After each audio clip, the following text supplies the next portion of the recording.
It's time for GMA3, the latest on Rob and Michelle Reiner. New details about the hours leading up to their deaths, their son, Nick, now in custody, plus what we're learning about the alleged argument between father and son. Remembering General Hospital's Anthony Geary. I pronounce that they are husband and wife. Half of the iconic duo Luke and Laura. We hear from Laura, Jeannie Francis. Timothee Chalamet dreaming big. Well, I live with the confidence if I believe in myself, the money will follow. Talking about his new movie, Marty Supreme, with Gwyneth Paltrow and Shark Tank's Kevin O'Leary. It's already getting Oscar buzz. You think it's that simple? Yeah, I do. And what George asked that got this reaction. You must make me spit out my water. And Mariah's milestone, her beloved holiday song, takes the torch. It's time for GMA3. From ABC News headquarters in New York City, this is GMA3. All we want for Christmas is you, America. And I'm Mike here with Rebecca. We're glad you can join us on this Tuesday. Yes, we are. And if you want to work off all those holiday treats, well, we're going to help you kickstart your New Year's resolutions with superstar Peloton instructors Robin Arzone and Jess Sims, who are here to show us how to train like a pro. And you can do it from home. And you can do it from right here in the studio, yes, right? Yes, you can. We're going to see. Also, we're going to hear from Anthony Geary's longtime General Hospital co-star, Jeannie Francis. Of course, Luke and Laura, who such an iconic duo. Iconic. Yeah, Absolutely. We'll have that coming up. But we're going to start with the latest on the murders that stunned Hollywood and movie fans across the country. One of the sons of Rob and Michelle Reiner is behind bars, suspected of killing his parents. Trevor Ault joins us from Los Angeles. Hey, Trevor. Hey there, Ike. So Nick Reiner's being held here in downtown LA in jail, suspected of the murders of both Rob and Michelle Reiner. And we're learning some critical new details about the night leading up to those murders, including Nick's behavior at a holiday party. 32-year-old Nick Reiner is locked in jail without bail, suspected of murdering his parents. Iconic filmmaker Rob Reiner and his wife Michelle were found dead Sunday inside their Los Angeles home, and we're learning new details about the hours leading up to their deaths. Sources say Saturday, Rob Reiner and his son Nick got into an argument at Conan O'Brien's holiday party. Nick was seen there acting strangely. Sunday, law enforcement sources say the couple's daughter found them with fatal stab wounds. Reiner's friends, comedian Billy Crystal and Larry David, came to the house soon after, police closing down the neighborhood to investigate. They worked throughout the night on this case and were able to take into custody Nick Reiner, a suspect in this case. He was subsequently booked for murder. Sources say police located him late Sunday near USC, where he was arrested. And at the Reiner's home on Monday, Trevor Tafahima tells me he used to work security for the family. He says Nick was living on the property. You could tell he had some problems with drug addiction. If Nick is the suspect, I would never have thought that he would have done this to his parents. Nick Reiner had been open about battling drug addiction since he was a teenager. In 2016, he worked with his dad on the movie Being Charlie, which was based largely on Nick's struggles with drug addiction. At the time, Rob and Nick sat down with ABC News to discuss the film. What we wanted to show is that it doesn't matter. It doesn't matter if you have money, you don't have money, if you're, have advantages, don't. These problems can affect anybody. If you keep doing drugs, you won't stay privileged for long. You end up, roughing it out. And that former security guard that I spoke with went on and on about the kindness, the generosity of the Reiners, how they were incredibly loving, and they were very well loved by the entire neighborhood. Nick Reiner was originally held on $4 million bail. They have since taken away the possibility of bail entirely, guys.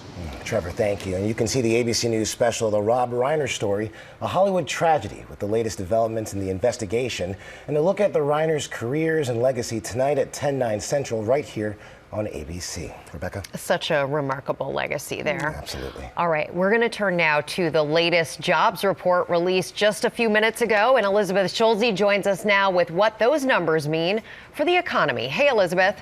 Hey, Rebecca, we are getting some clarity on the health of the economy with the release of this November jobs report, which was delayed because of the government shutdown. It shows that 64,000 jobs were added to the workforce in November. A lot of those job gains were in the healthcare sector, but 105,000 jobs were lost in October. That was mainly because of DOGE cuts to the federal workforce.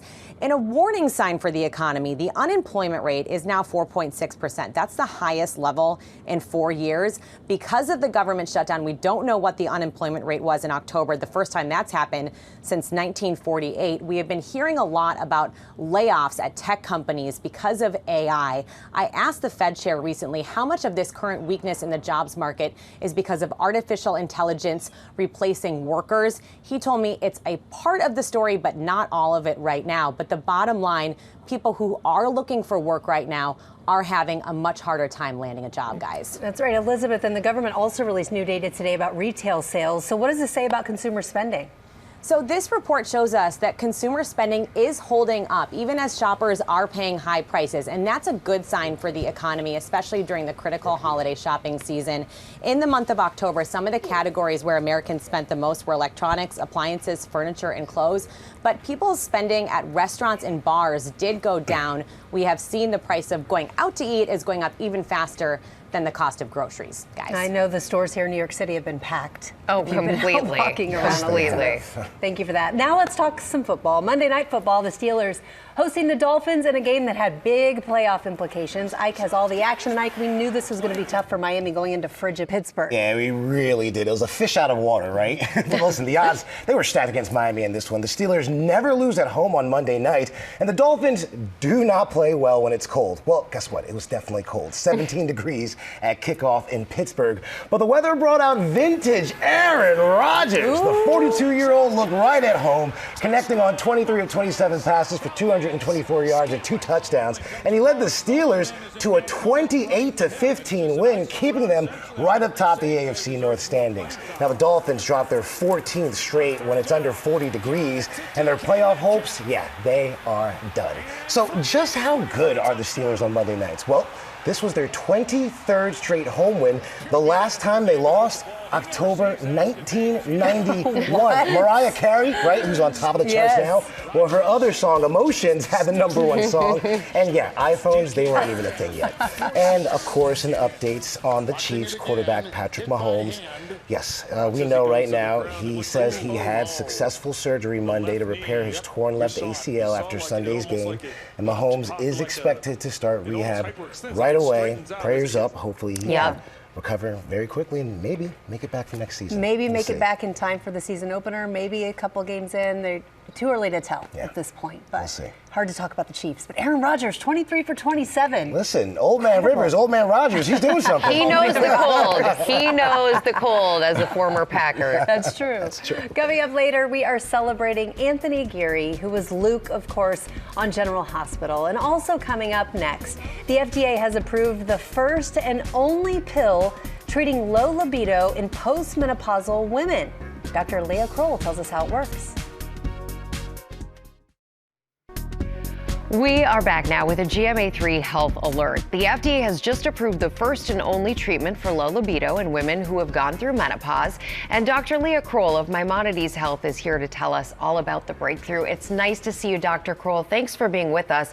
And this is a significant breakthrough. Addie's been on the market for other uses for a while now, but the FDA has now approved it for a broader category.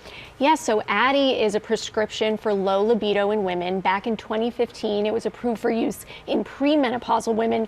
Now we're seeing it used in postmenopausal women up to 65 years old. This really is a big deal for a group of people that's been told that symptoms like low libido are just something they have to deal with as they get older. Of course, now we know that's not true. There is something we can do about it. So what sets this medication apart is the way it works. It's not hormonal. It's not a female version of Viagra. It actually works on the brain chemicals dopamine and serotonin to stimulate the desire pathways in the brain. So you can think of it like the desire pill.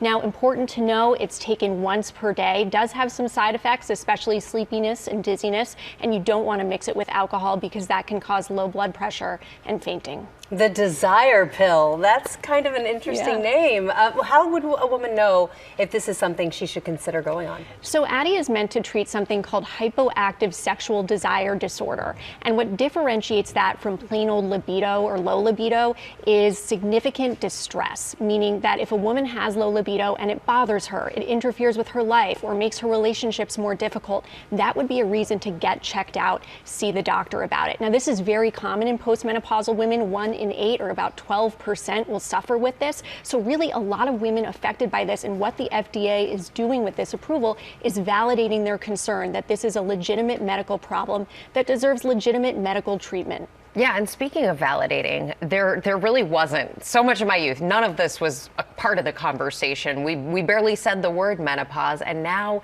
it's really more front and center. As a doctor, you have to be hearing from more and more patients on this as well. Absolutely. We're in a moment of real reckoning within the medical community in terms of how we approach menopause and talk about it with our patients. It's been really amazing to see, and I think the big message here is that menopause is not the end of sexual health. It is not the end of women's wellness. Women deserve to have conversations. They deserve to have options, and that's what makes Addyi so great. It's another option that we can add to the toolkit. Of course, we've talked a lot about hormone replacement therapy recently, but that is not going to address low libido necessarily. So to have this other option to be able to personalize medicine for these women is a big, big deal. And I hope that women are feeling more empowered than ever to And maybe talk to their not doctors. embarrassed or shamed. Absolutely. Now that we are talking about it more. Dr. Kroll, thanks so much for being with us. Thank you. Coming up here, we are celebrating the life of Anthony Geary, General Hospital's Luke. We're going to hear from his former co-star, Jeannie Francis, who played Laura, when we come back. We are back now here on GMA3, and we are celebrating the life and the career of soap opera icon Anthony Geary. Sam Champion has the legacy of the General Hospital star. How you doing? You remember me, Luke Spencer? From the minute Luke first met Laura in 1978. You mean Laura Weber Baldwin wants to wait tables? Anything wrong with it? No. There's a lot right with it from where I'm standing. America couldn't get enough of the star-crossed lovers and cultural phenomena of General Hospital. The pair catapulting the soap opera to a lasting first place in the ratings. How come you're crying? I wasn't crying. Yes, you were. When you didn't know that I was here. Luke, you've always been there for me. Why won't you treat me like that kind of a friend? I don't want you involved, Laura. Anthony Geary capturing hearts and eventually a record 8 daytime Emmys, playing the elusive disco owner with ties to the mob. You don't belong in my world, I don't belong in yours. Who happened to fall head over heels in love for the Princess of Port Charles, played by Jeannie Francis. Dance with me, Laura. Tony was a very warm person, very sensitive person, and incredibly funny. So I was very, very young. And Tony was very protective of me. But we knew we were doing something very edgy. Gloria Monty always said that we were going to change the face of daytime. And we knew we were doing that. We were so excited we didn't want to leave when we were released. We'd sometimes sit on the stage and just talk about what we had done. Hi, Lucas Lorenzo Spencer. Take thee, Laura Weber Baldwin. Take thee, Laura Weber Baldwin. Their chemistry at its zenith in mid-November 1981, when 30 million Americans, that's more than a third of all TVs in the country, tuned in at 3 p.m. to witness ABC's own version of the royal wedding. I pronounce that they are husband and wife. You may kiss the bride.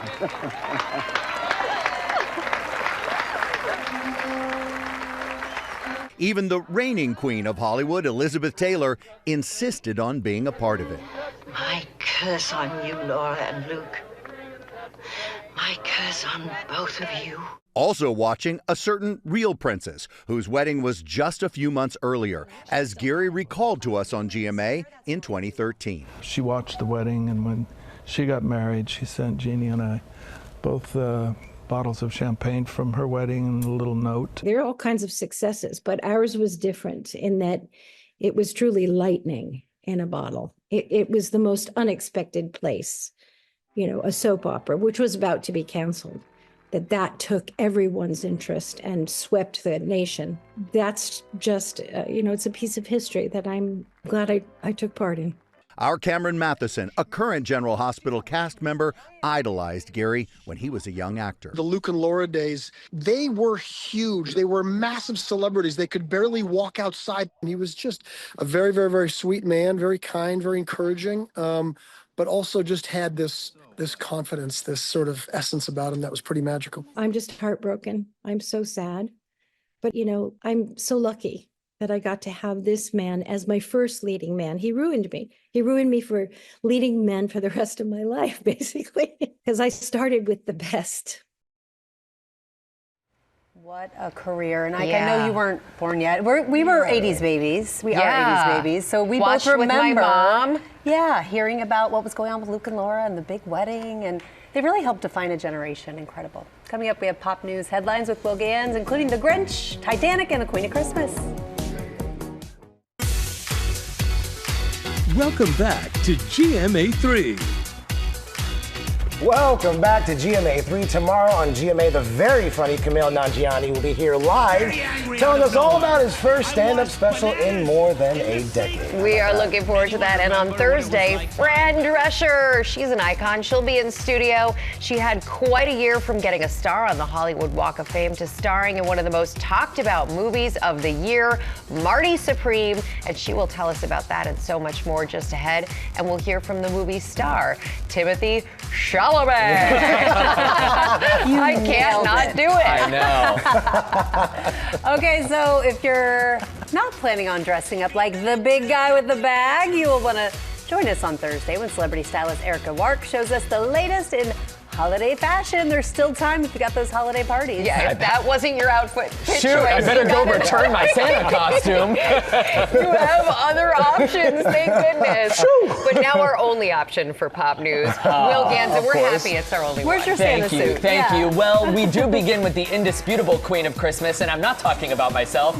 We're talking about Mariah Carey claiming another incredible title. She is breaking one of the most important records in music this week, you guys, thanks to this hit right here, the 1994 classic All I Want for Christmas Is You. That 31-year-old single has now hit 20 weeks in the #1 spot on Billboard's Hot 100 chart, making it the longest running #1 song of all time. That includes all holiday and non-holiday music.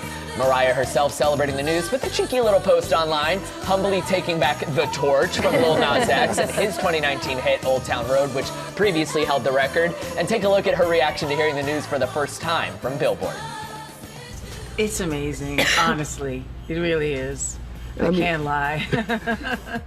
By the way, that's Mariah at an 11 out of 10.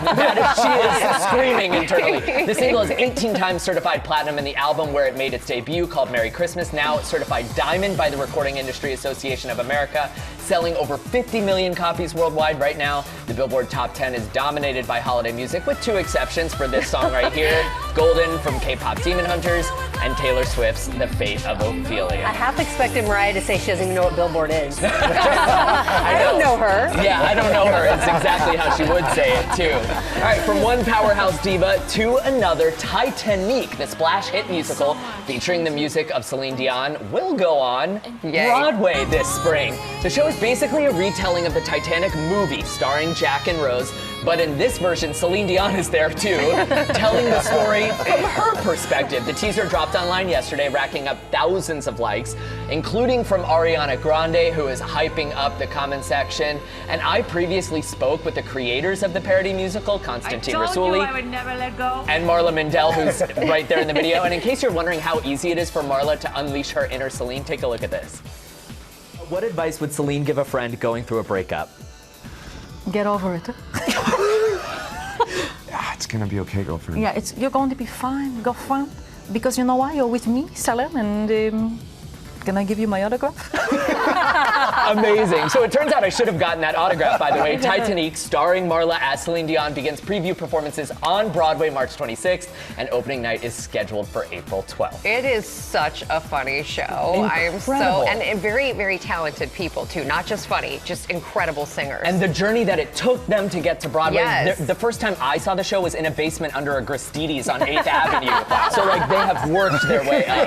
And a Gristedes is a grocery store for anyone who's not in New York. Thank you. I forget I want to make sometimes. sure we make that clear, Yes, Will. yes. All right, and now while the Grinch may famously hate, and loathe entirely everyone, we are loving this behind-the-scenes look at how the Grinch Stole Christmas in honor of the 25th anniversary of the fan-favorite film. Both Jim Carrey and director Ron Howard opening up to Vulture, revealing that Jim Carrey's makeup was all practical, no CGI involved, but that meant that he ended up getting intense bouts of claustrophobia while filming in his costume. In fact, the first day in makeup, he tried to quit. Ron Howard says he was ready to give up his $20 million salary, and he was serious. Instead, the film hired a military trainer who prepared CIA operatives to withstand torture to help Jim Carrey get through the panic attacks he was developing on set.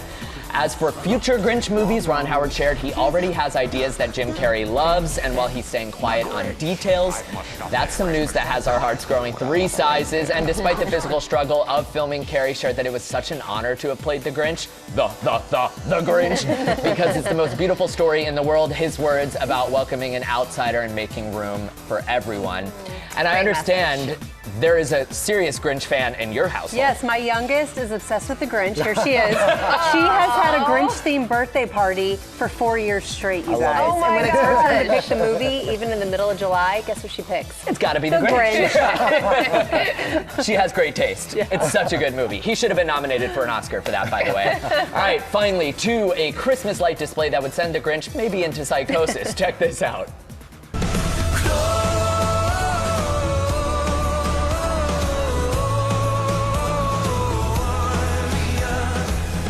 Tom Bet-George taking it to a whole new level in California, mashing up Christmas with the 4th of July at his home. Fireworks included. There's even fireworks. Fireworks. What are we Imagine doing? being his neighbor. I would love it. Every night I'd be sitting at home on the front porch just looking. Yes, exactly. Yeah. Will, thank you. Thank you. That was really a pop news Thank to you. remember. Coming up here, one of Hollywood's biggest stars, Timothee Chalamet, talking about his new movie as a table tennis phenom in Marty Supreme. This one's going to make you very happy. Chalamet. We're back now with Timothee Chalamet, who is generating Oscar buzz for his new movie, Marty Supreme. And George Stephanopoulos sat down with the 29-year-old actor to talk about what went into the role and what he's hoping his performance will show the world about dreaming big. Set in 1950s New York City, Oscar nominee Timothee Chalamet stars as Marty Mauser, a young man who will do whatever it takes to become a champion table tennis player. Do you make money at this little table tennis thing? Not yet. He's an incredibly magnetic character, but he's also just maddening. How would you describe him? He has a huge dream, and when you have a big dream in life and you don't really have anyone supporting you when you're young, you're your best supporter. And that comes with all the positive qualities of self-belief and all the negative qualities that border on selfish, you know. He doesn't know the meaning of the word no. No is not in his vocabulary. And with that obligation comes sacrifice. He compromises with no one, including himself. So how much of Timothy is in Marty? A significant part of who I was in my early 20s or late teens, to the degree that I was deeply motivated to have an acting career. There's a great scene you have with Gwyneth Paltrow where she says to Marty, And what do you plan to do if this whole dream of yours doesn't work That out? doesn't even enter my consciousness. Maybe it should. Was that you then? That's maybe the line I relate to the most in the film, is that line, because my parents and loved ones wanted me to have a plan B, C, and D, and at 29 years old, I can look back and go, that was actually great advice, you know? But in the moment, I really did feel like if all my energy is not going towards a plan A, I'm going to end up doing something I don't want to do in life. And I hope this movie, you know, it sounds cheesy, but can serve as that engine for, I was going to say for young people, but for everyone, and that it is okay to dream big. I don't think you understand the stakes here. Find that funny? I get nervous laughter sometimes. Kevin O'Leary can act. Yeah, he was fantastic in the movie, yeah. Were you a little wary though at first when you're, because he has a big role and you'd be playing up against him? No, I wasn't worried because what was being relayed to me was an unusual level of confidence that you see on Shark Tank. The biggest thing that can read as insincere from a non-actor or from an actor is a level of tension or anxiety. That's the first thing I think as a viewer you go, this person looks like they're aware that there's a camera on them or they're being filmed. And Kevin had none of that. I mean, Kevin was all swagger. And then on the other hand, you work with one of the most accomplished actors. I bet you can't name one film I've done. I felt naive in feeling like I was discovering Gwyneth Paltrow's talent. That is to say, I would act opposite her and I go, wow, she's really incredible. Tell me about the table tennis. You started, did you play before you knew you were going to do the movie? I played casually, Did you play? Nothing like the way you play in this movie. Well, okay, good. I appreciate it. Yeah, I appreciate it. No, I played casually, but I worked for 6 years with a ping pong coach. They got me to a level where I could make it look good and precise. Chalamet has been leading the whirlwind Marty Supreme press tour that's included a ping pong ball orange blimp flying around the country, limited edition Marty merchandise, including custom jackets, and this. Here we have the Wheaties box. Amazing. Yes. Yeah, I love that. And it's only a matter of time before I'm staring at you from the cover of a Wheaties box. And this is something that's actually really important to you, isn't it, to do this in a different way? I can't lie to you. The principal part man, do I want to say this? But it's the truth, is a feeling of authorship. I look at everything these days in terms of perspective and authorship, so that's part of it. But the bigger, more important thing is I want the movie to succeed, and I want everything to win in the film industry. So when you say succeed, is it people in the seats? Is it great reviews? Is it a combination? This is a real conversation. I'm trying to keep my PR brain on. But the real truth is, with Marty Supreme, I feel confident to the degree that by next summer, I don't know, man, should I not be saying this? Like, I feel like it'll, We'll know. I'm confident. I know what it's going to be by next summer. Well, I have to say, you've already done me a great favor. You said we're having a real conversation, and you can't lie to me. That's a great promo for me. Yeah, no, exactly. Yeah, you got it out of me. George got it out of me. I'm not running for president, thank God. But fans of the actor are convinced he's playing another role. British rapper SD Kid, who keeps his identity under wraps, except for the eyes. So you said you can't lie to me. Yeah. Are you SD Kid? You must make me spit out my water. No comment. Well, I think you just made a comment there, but that's okay. I'm going to give you a final 30 seconds. Talk to all those young people out there. Tell them why they have to see this movie. Well, this story is representative of the fact that you can pursue a singular dream. That doesn't have to be a selfish one. That could be a communal one. That could be becoming the greatest table tennis player in the world. But ultimately, if you get your butt in the seat, the ride is worth it. So that's how I feel. Every man for himself where I come from. That's just how I grew up. George is right. No comment is a comment. It is. Yep. That looks so good. So good. Wow, Marty Supreme hits theaters on Christmas Day. And don't go anywhere because Robin Orzone and Jess Sims are here. They're going to help us work off all those holiday treats.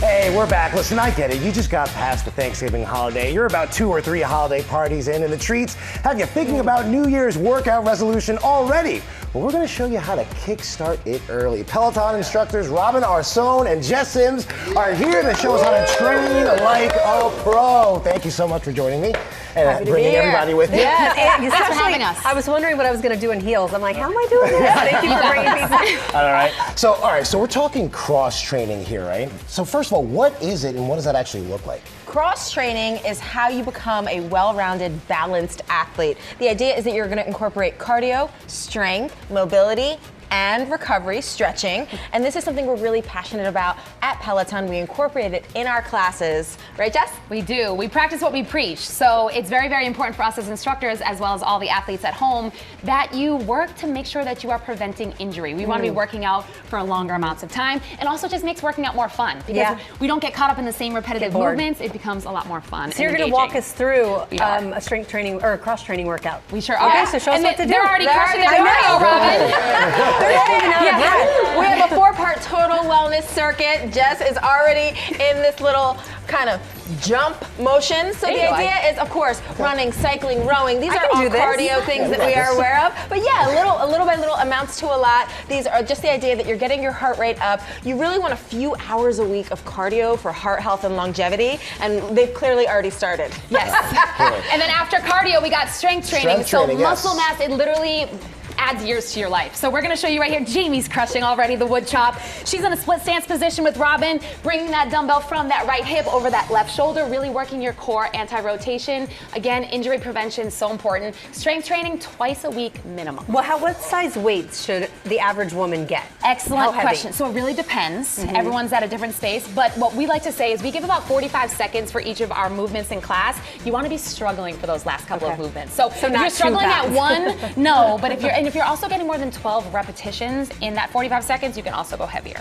All right, great. Here's something that I need work on: mobility. Mobility. So the strength that Jess just talked about, this is how we are making that strength useful and purposeful. Mobility is the idea that we are staying limber, we're getting into end ranges of motion, and we're keeping our joints happy. And this is, again, 5-10 minutes a day. They're doing 90-90s. Jess was just doing some hip cars. So when you're having long stretches where you're sitting down, hop up even while you're watching, GMA3. We're able to do it right now. Get in these movements. It's not letting me get the knee up as high as I okay.